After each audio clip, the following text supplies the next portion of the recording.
టాలీవుడ్లో ఎంతో మంది స్టార్లు ఉన్నారు. కానీ వారిలో కొందరు మాత్రమే దేశవ్యాప్తంగా మార్కెట్ను, ఫాలోయింగ్ను సొంతం చేసుకున్నారు. అలాంటి వారిలో ముందుగా చెప్పాల్సిన పేరు రెబల్ స్టార్ ప్రభాస్దే అనటంలో ఏమాత్రం సందేహం లేదు. అంతలా మనోడు తనదైన సినిమాలతో పాన్ ఇండియా రేంజ్లో సత్తా చాటుతున్నాడు.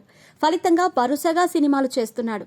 గతేడాది సలార్ సీజ్ 5తో సెన్సేషనల్ హిట్ ని సొంతం చేసుకున్న ప్రభాస్ ఇప్పుడు పలు ప్రాజెక్టులు చేస్తున్నాడు. అందులో క్రియేటివ్ డైరెక్టర్ నాగ్ అశ్విన్ తెరకెక్కిస్తున్న కల్కి 2898 AD ఒకటి. బిగ్ బడ్జెట్తో వస్తున్న ఈ సినిమా టైం ట్రావెల్ కాన్సెప్ట్తో తెరకెక్కుతున్న విషయం తెలిసిందే. దీంతో ఈ సినిమాపై ఆరంభం నుంచే అంచనాలు భారీగా నెలకొన్నాయి.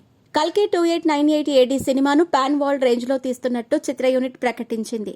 అందుకు అనుగుణంగానే దీన్ని హై రేంజ్లో తెరకెక్కిస్తున్నారు. ఇక ఈ సినిమాకు సంబంధించిన రెగ్యులర్ షూటింగ్ ని చాలా రోజుల క్రితమే మొదలు పెట్టారు. అప్పటి నుంచి వీలు చిక్కినప్పుడల్లా చిత్రీకరించి ఇప్పటికే దాదాపుగా టాకీ పార్ట్ మొత్తాన్ని కంప్లీట్ చేసుకున్నారు. విజువల్ వండర్గా రూపొందుతున్న కల్కి 2898 AD మూవీ నుంచి ఇప్పటి వరకు కొన్ని పోస్టర్లతో పాటు ఓ గ్లిమ్ వీడియోను మాత్రమే విడుదల చేశారు. ఈ క్రమంలోనే ఇప్పుడు ఈ చిత్రానికి సంబంధించిన టీజర్ ని విడుదల చేయబోతున్నారనే ప్రచారం జరుగుతోంది. తాజా సమాచారం ప్రకారం దీన్ని మహాశివరాత్రి పండుగ సందర్భంగా విడుదల చేస్తున్నారని తెలిసింది.